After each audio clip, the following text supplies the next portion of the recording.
अस्सलाम वालेकुम। उम्मीद करता हूँ कि आप सब खैरियत से होंगे। मेरी दुआ है कि अल्लाह पाक आप सबको अपने हिफ्ज़ व अमान में रखे और हर किस्म के बुरे साए से महफूज रखे और हम सब पर अपनी रहमतें निछावर करे।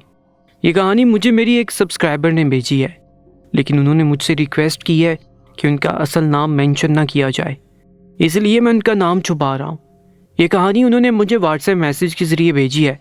उनकी रिक्वेस्ट थी कि इस कहानी को मैं ख़ुद नरेट करूं। दोस्तों, जब मैंने ये कहानी सुनी तो मैं ख़ुद भी बहुत देर तक हैरत ज़दा रह गया। आप यकीन नहीं करेंगे, लेकिन ये कहानी सुनाते हुए मेरे रोंगटे खड़े हो गए।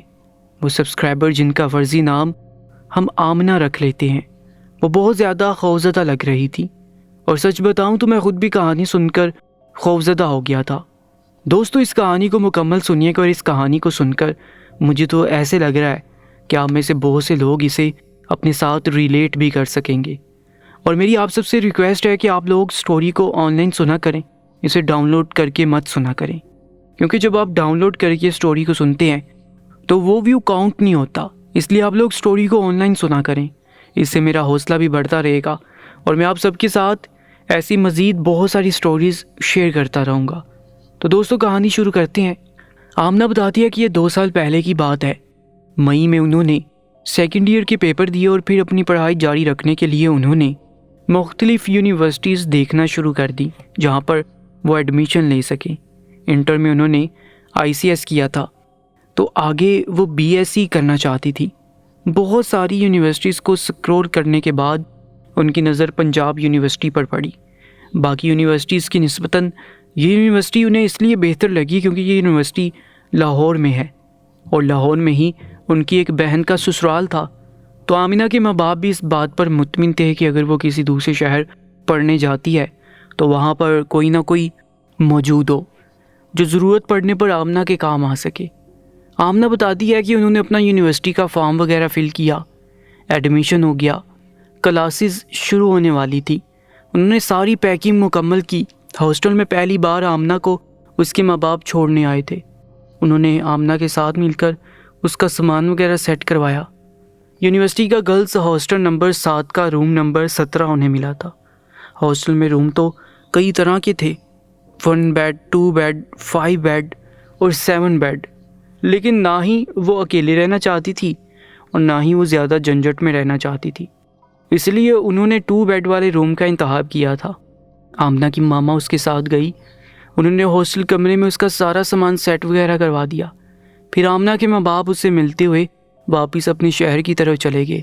आमना के माँ बाप के गए हुए अभी 1.5 घंटा ही गुजरा था जब एक और लड़की रूम में आई। उसके साथ भी उसकी मामा ही थी। वो लड़की आमना की रूममेट थी। मेरी सब्सक्राइबर ने उस लड़की का नाम बताने से भी मना किया था, इसलिए हम उस लड़की का नाम इस कहानी के लिए सायरा रख लेते हैं। वो लड़की काफ़ी नर्वस लग रही थी। उसकी मामा उसे हौसला दे रही थी। पहली नज़र उसे देखने पर आमना को वो कोई मम्मी डैडी बच्ची लगी। उस लड़की की मम्मा आमना के साथ बहुत अच्छे से मिली और आमना से कहने लगी कि मेरी बेटी बहुत नाजुक मिजाज है, इसका ख्याल रखना, छोटी छोटी बातों को दिल पर ले लेती है। तुम दोनों दोस्त बनकर रहना और एक दूसरे का ख्याल रखना। दूसरे शहर आए हुए हो, शहर भी अनजान है, इसलिए एक दूसरे के साथ साथ ही रहना। आमना बताती है कि वो और भी बहुत सारी प्रिकॉशंस देती हुई अपनी बेटी से मिलकर मुझे मज़ीद हिदायत देते हुए जा चुकी थी।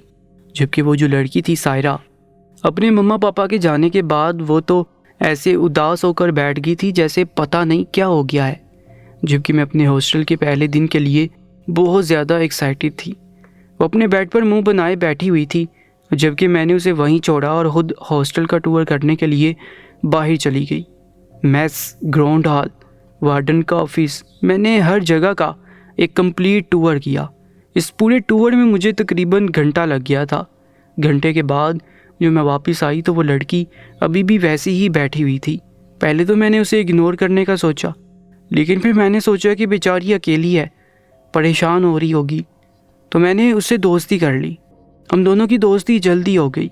हमने एक दूसरे से अपनी कॉलेज लाइफ के बारे में बहुत सारी बातें शेयर की और ऐसे देखते ही देखते रात हो गई। रात का खाना हमने मेस से खाया। मैंने नोट किया कि वो लड़की भूख और नींद की बहुत कच्ची है।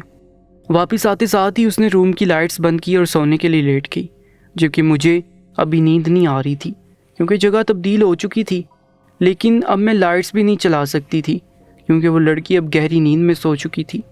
आमना बताती है कि उस रात में इधर उधर करवटें बदलती रही लेकिन मुझे नींद नहीं आ रही थी। जब काफ़ी देर गुजर गई तो थक हार कर आखिर मुझे भी नींद आ ही गई। अभी मुझे सोए हुए ज़्यादा से ज़्यादा 10 मिनट हुए होंगे जब किसी ने मेरे पाँव का अंगूठा पकड़कर ज़ोर से हिलाया। मेरा पूरा वजूद ही एकदम से हिल गया। मैं अभी गहरी नींद में नहीं गई थी। एकदम से मैं हड़बड़ाकर उठ गई। मुझे लगा कि शायद वो बर्गर बच्ची उठ गई होगी और उसे डर लग रहा होगा, उसी ने मुझे उठाया होगा। मैंने फ़ौरन से अपनी साइड टेबल पर लगा हुआ लैंप जलाया तो वो लड़की अपने बेड पर घोड़े गधे बेचकर सोई हुई थी। मुझे एकदम हैरानगी हुई कि वो लड़की तो सो रही है, फिर मुझे किसने हिलाया। मैं यही सोचती सोचती एक बार फिर से बेड पर लेट गई थी। मैंने हाथ बढ़ाकर लैंप बंद किया और सोचने लगी कि आखिर मेरे साथ क्या हुआ है। मैंने फ़ौरन से अपनी बेस्ट फ्रेंड जो कि मेरे कॉलेज के ज़माने की दोस्त थी उसे मैसेज किया और खुशकिस्मती से वो मैसेज डबल टिक भी हो गया। मैंने उसे ये सारा वाक़या बयान किया, उसे बताया कि ऐसे में एकदम से हिली हूँ, मुझे समझ नहीं आ रही कि ये क्या हुआ है। अगले सेकंड में उसका रिप्लाई आया। वो मुझसे कहने लगी कि ऐसी फजूल में सोचे जा रही हो। मेरे साथ तो अक्सर ऐसा होता रहता है कि मैं लेटी हूँ और एकदम से एक झटका लगता है और मैं वापस उठ जाती हूँ। मैंने इसे बताया कि मैंने यूट्यूब पर इस बारे में सर्च किया और वहाँ तो कुछ और ही बताया जा रहा है। वो तो कह रहे हैं कि अक्सर जिन्नात या शैतान हमें पकड़कर ज़ोर से झंझोड़ देते हैं जिस वजह से हम उठ जाते हैं। मैंने देखा कि मेरा मैसेज ब्लू टिक हो चुका था। तकरीबन 1 मिनट बाद मुझे उसका रिप्लाई आया। वो मुझसे कहने लगे कि पागल मत बनो, हर बात पर यूट्यूब खोल कर बैठ जाती हो, वहाँ की सारी बातें सच नहीं होती, चुप करके सो जाओ और मुझे भी सोने दो, कितनी रात हो गई है। उसका मैसेज पढ़कर मैंने मोबाइल बंद करके साइड टेबल पर रखा और सोने के लिए लेट गई। लेकिन पता नहीं क्यों इस बार भी मुझे नींद नहीं आ रही थी। मैं कभी इधर करवट बदलती तो कभी उधर करवट बदलती। ऐसे करते करते रात का 1 बज गया था। अभी सबसे मैं बहुत ज़्यादा उकता चुकी थी लेकिन मुझे नींद नहीं आ रही थी। अगर नींद आ भी जाती तो आधे घंटे बाद खुद ब खुद ही मेरी आँख खुल जाती। हॉस्टल की पहली रात तो ये तमाशा लगा रहा। मैं बहुत मुश्किल से सोती और तकरीबन आधे घंटे बाद मेरी आँख एक बार फिर से खुल जाती। अगले दिन जब हम उठे तो मेरी आंखों में अभी भी नींद थी, लेकिन मेरे साथ वाली रूममेट सायरा बहुत ज़्यादा फ्रेश थी। वो फिज़िक्स डिपार्टमेंट की थी जबकि मैं कंप्यूटर डिपार्टमेंट की। हम दोनों के कैंप्स में फ़र्क था और हम दोनों की क्लास और उनकी टाइमिंग में भी थोड़ा बहुत फ़र्क था। हम दोनों तैयार हुए और अपने अपने कैंप्स चली गई।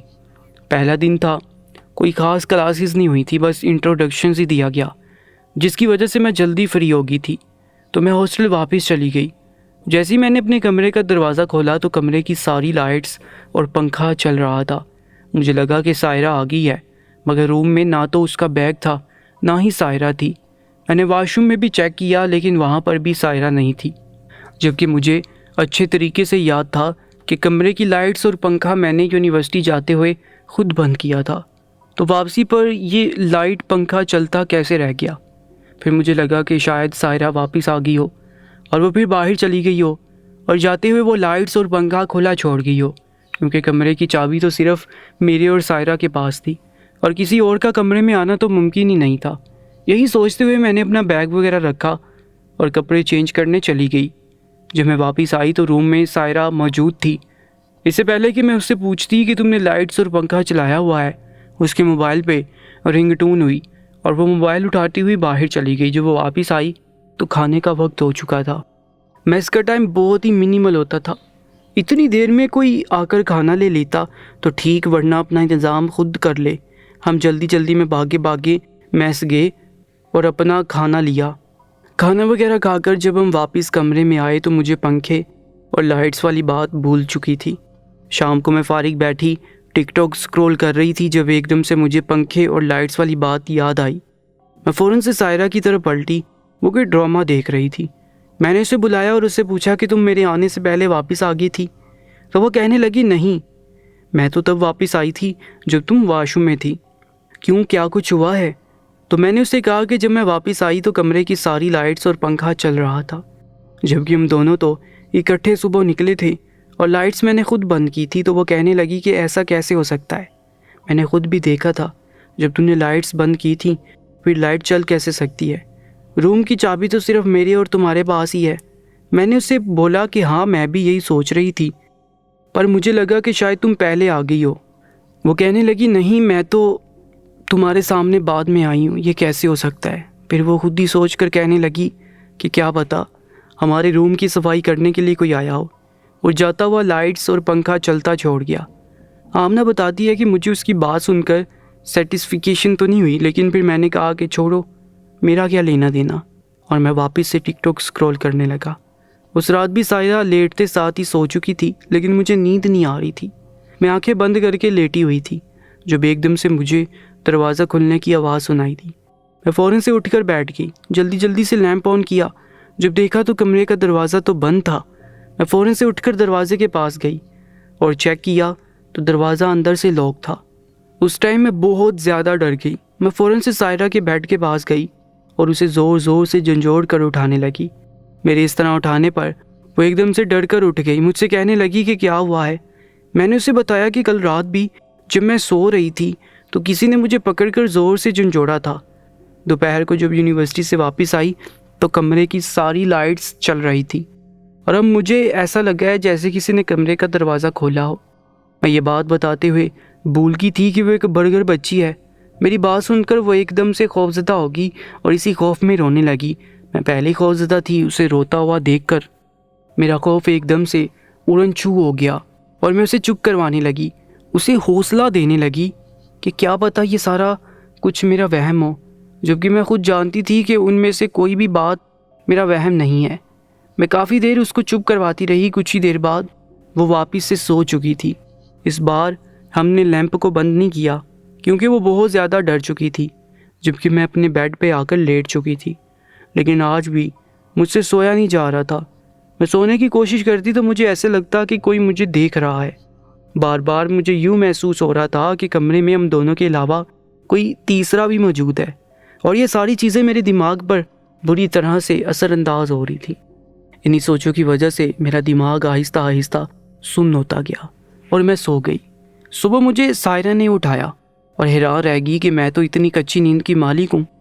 ज़रा सी आहट पर उठ जाती हूँ, जबकि सायरा मुझसे लड़ रही थी कि मैं तुम्हें कब से उठा रही हूँ, मैं तैयार भी हो चुकी हूँ, लेकिन तुम अभी तक लेटी हुई हो। मैंने जल्दी से मोबाइल उठाकर देखा तो टाइम बहुत ज़्यादा हो चुका था और मेरे अलार्म भी बज कर बंद हो चुके थे। मैं जल्दी जल्दी उठी, कपड़े चेंज किए और यूनिवर्सिटी के लिए भागी। आमना बताती है कि उस दिन सायरा की क्लासेस जल्दी ख़त्म हो गई और सायरा जल्दी हॉस्टल वापस आ गई। अब आगे की कहानी सायरा की ज़ुबानी सुनिए। सायरा बताती हैं कि मेरी क्लासेस जल्दी ख़त्म हो चुकी थी। मैं जब हॉस्टल वापस गई, मैंने कमरे का दरवाज़ा खोला तो कमरे में एक लाइट जल रही थी, जबकि वाशरूम से पानी गिरने की आवाज़ आ रही थी। मैंने कमरे में आमना का सामान देखा तो ना ही आमना का बैग था ना ही आमना थी। फिर मैं जल्दी जल्दी वाशरूम में गई तो देखा कि वाशरूम का नल चल रहा था। मुझे एकदम से गुस्सा आया कि आमना कितनी लापरवाह है, नल खुला छोड़कर चली गई। अगर मैं आज जल्दी ना आती तो कितना पानी वेस्ट हो जाता। आमना बताती है कि जब मैं हॉस्टल में दाखिल हुई तो मुझे सामने बेड पर सायरा बैठी हुई नज़र आई। मेरे एंटर होते ही वो मुझसे लड़ने लगी कि तुम कितनी लापरवाह हो, नल खुला छोड़कर चली गई थी, तुम्हें पता भी है कि कितना पानी वेस्ट हुआ है। मैं उससे कहने लगी कि मैं क्यों नल खुला छोड़कर जाऊंगी, मैंने खुद नल बंद किया था। तो वो कहने लगी कि जब मैं रूम में एंटर हुई तो नल चल रहा था, मुझे तो यही लगा कि तुम नल खुला छोड़कर चली गई थी। मैंने उसे कहा कि नहीं, मैं क्यों नल खुला छोड़कर जाऊंगी। अभी हम इसी बहस में लगे हुए थे कि एक बार फिर से वाशरूम से पानी गिरने की आवाज़ आने लगी। हम दोनों ने घबराकर एक दूसरे को देखा। हम एक साथ वाशरूम की तरफ गए और दरवाज़ा खोलकर देखा तो नल चल रहा था और पानी बह बह कर वाशरूम गीला हो चुका था। मैंने फ़ौरन से आगे बढ़कर नल बंद किया, वापस आई, लेकिन इससे पहले कि मैं वाशरूम से बाहर निकलती नल एक बार फिर से चलने लगा। मैंने फ़ौरन से सायरा की तरफ देखा तो वो भी मेरी तरफ ही देख रही थी। मैं वापस गई, मैंने नल को दोबारा से बंद किया। इस बार भी नल फिर से खुल चुका था। मैंने फिर दोबारा नल बंद करने की गलती नहीं की। मैंने सायरा को अपने साथ लिया और हॉस्टल वार्डन के पास चली गई। मैंने जाकर उसे बताया कि हमारे वाशरूम की टूटी खुद ब खुद चलने लगी है, हम उसे बंद करते हैं तो फिर से खुल जाती है। वार्डन मेरी बात सुनकर फ़ौरन से उठी और हमारे साथ हमारे रूम में आई। लेकिन जैसे ही वार्डन हमारे रूम में एंटर हुई तो नल खुद ब खुद बंद हो चुका था। वार्डन जैसे ही वॉशरूम में गई, उसने देखा तो वहाँ पर कोई नल नहीं चल रहा था। उसने हमारी तरफ मुड़कर हमें घूरा और कहने लगी, यहाँ पर तो कोई नल नहीं चल रहा, तुम लोग ऐसे ही मेरा टाइम वेस्ट करने के लिए आ गए थे। वो हमसे लड़ती हुई कमरे से बाहर जाने लगी, लेकिन इससे पहले कि वो कमरे से बाहर जाती, एकदम से वॉशरूम से पानी चलने की आवाज़ आने लगी। वार्डन फ़ौरन से पलटी, उसने हम दोनों की तरफ देखा तो हम उसके पास ही खड़े हुए थे। वो भागकर वॉशरूम तक गई तो पानी फुल तेज़ी से बह रहा था, नल पूरा खुला हुआ था। उसने नल को बंद किया और वापस पलटी तो नल फिर से चल पड़ा। आमना बताती है कि वो वार्डन भी ज़्यादा पुरानी नहीं थी, वो भी उसी साल ही आई थी। उसे भी हॉस्टल के राजों के बारे में कुछ मालूम नहीं था। वो नहीं जानती थी कि ये किस तरह का हॉस्टल है। वो फ़ौरन से नीचे गई, उसने प्लम्बर को कॉल की। कुछ ही देर बाद प्लम्बर आ गया। उसने नल को देखा और फिर कुछ ही देर में नल को ठीक करता हुआ वो बाहर चला गया। वार्डन ने हमें बताया कि नल फ्री हो चुका था, खुद ब खुद ही चल रहा था, लेकिन अब ठीक हो चुका है। अब परेशानी की कोई बात नहीं है। हम दोनों जो सुबह से डरे हुए थे, हमने सुकून का सांस लिया कि डरने वाली कोई बात नहीं है, ये एक मैकेनिकल मसला था। उस दिन हमने इतनी भागदौड़ कर ली थी कि उस रात में बिल्कुल बेहोशों की तरह सोई और सुबह फजर के वक्त जाकर मेरी आँख खुली। सुबह जब मैं वज़ू करने के लिए वॉशरूम में गई तो मैंने हाथ धोने के लिए शर्ट के बाजू ऊपर किए तो मैंने देखा कि मेरी कलाई पर सुर्ख रंग का निशान है।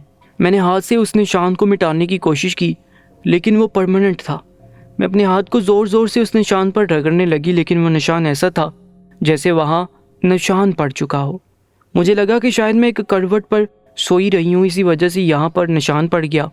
मैंने वज़ू किया, नमाज़ पढ़ी, फिर अपना बैग उठाकर अपनी असाइनमेंट देखने लगी जो बिल्कुल थोड़ी सी रह गई थी। मैंने उसको मुकम्मल किया। तब तक सायरा भी उठ चुकी थी। सायरा उठने के बाद हाथ मुंह धोने के लिए वॉशरूम गई तो अगले लम्हे वॉशरूम का दरवाज़ा एकदम से पूरा खुला और वो भागती हुई मेरे पास आई। उसने अपनी दाईं कलाई मेरे आगे की। वो मुझे कहने लगी कि ये देखो ये क्या हुआ है मेरी कलाई पर। मैं मुकम्मल मगन अपनी असाइनमेंट बना रही थी। उसने जब अपनी कलाई मेरे आगे की तो मेरे दिल की धड़कनें जैसे एकदम से रुक गईं। मैं बिल्कुल हैरान रह गई। मैं सिर्फ उसकी कलाई पर मौजूद निशान को देख रही थी। मैंने उससे कुछ नहीं कहा, सिर्फ अपनी बाईं कलाई उठाकर उसके सामने कर दी। मेरी कलाई पर भी वैसे ही निशान देखकर सारा एकदम से खौफजदा होगी। मेरे बेड पर चढ़कर बैठ गई। मुझसे कहने लगी कि ये क्या हुआ है, ये कैसे हमारे बाजुओं पर निशान बन गए हैं। मैंने कहा रिलैक्स करो, कुछ नहीं होता, शायद हम एक ही करवट पर लेटे रहे हों, इसी वजह से ये निशान बन गए हों। आमिना बताती है कि उस दिन सारा बहुत ज़्यादा डर गई थी। मैंने उसे हौसला दिया और कहा कि कुछ नहीं होता, आहिस्ता आहिस्ता ये निशान चले जाएंगे।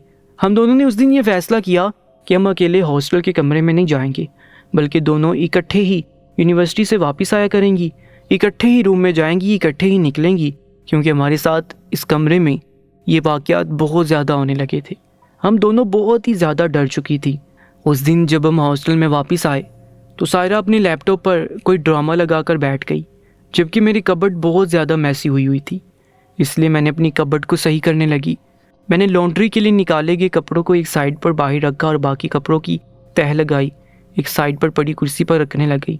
इतनी देर में खाने का वक्त हो चुका था। हम दोनों कमरे से बाहर गई और मेस में खाना खाने लगी। खाना खाने के बाद मुझे मेरे घर से कॉल आ गई। मैं मम्मा से बात करने लगी और सायरा वापस कमरे में चली गई।